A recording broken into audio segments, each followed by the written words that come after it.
É ponte. Você tá no ponte, tá? Você viu vários filhos? No meio lá, bem no meio. Olha isso, vai lá em cima o viaduto. Vamos ver. Eu ia ligar para aquele meu amigo que trabalha comigo, ele passar aí e trazer você. Pode ser? Você tá em quanto aí? Você vai atrasar você. Mas não tinha essas mãos de você que falou. Eu vou falar pra ele. A proteção de lá, Passar aí, é só um passar com a mão branca. Vai subir a segunda, você pulou ali, Vai Vai. ligar pra ele pra seguir. Tá? Max. Lá. Depois nós te falamos mais tarde. Uma moça, Fala pra ele, vai passar aí agora. É.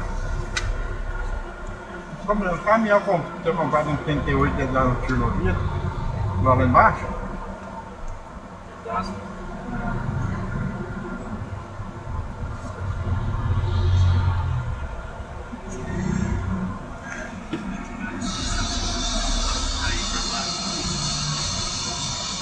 Zé, Como? tá vindo pro Paraguai? Vamos.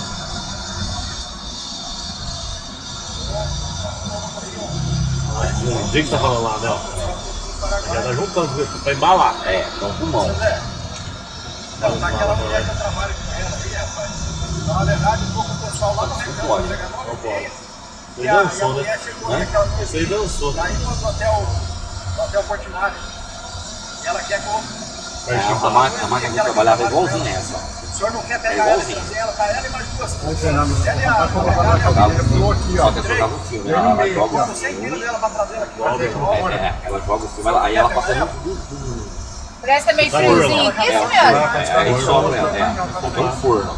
Ele derrete o filme. Muito frio, viu? É igualzinho. Essa máquina é igualzinho que eu trabalhava. Você tá tirando aqui, né? Cada Aí é igualzinho. Só que esse pulmão era em cima da minha máquina. Aí as latas precisam carimbar. Aí, dá velocidade. Ó, 4 horas. Noemi, vai lá. Ela Aí. tem uma S10 branca. Não sei que carro que ela tá. Pega. Vários carros, mas ela sempre tem uma S10 branca. Ó, chega lá Ela no é Portinari lá que ela tá lá na frente. Aí ela soltava uma bandeja aqui embaixo. Tá? Aí ela ficava 6 lados na bandeja. Aí ela parava, ela travava aqui assim, ó. Travava. Aí o bolsinho vinha e colocava, empinhava mais 3 lados em cima, 3 lados em cima e colocava assim. Aí quando essa régua batia, você Seu para Zé, tudo. será? Mesmo que o senhor parava vai aqui, no mas o senhor sol, pode tem que deixar ela lá deitar. em cima, perto da baliza, e pegar ela 4, 5 horas da tarde aqui embaixo, aqui, não tem problema não.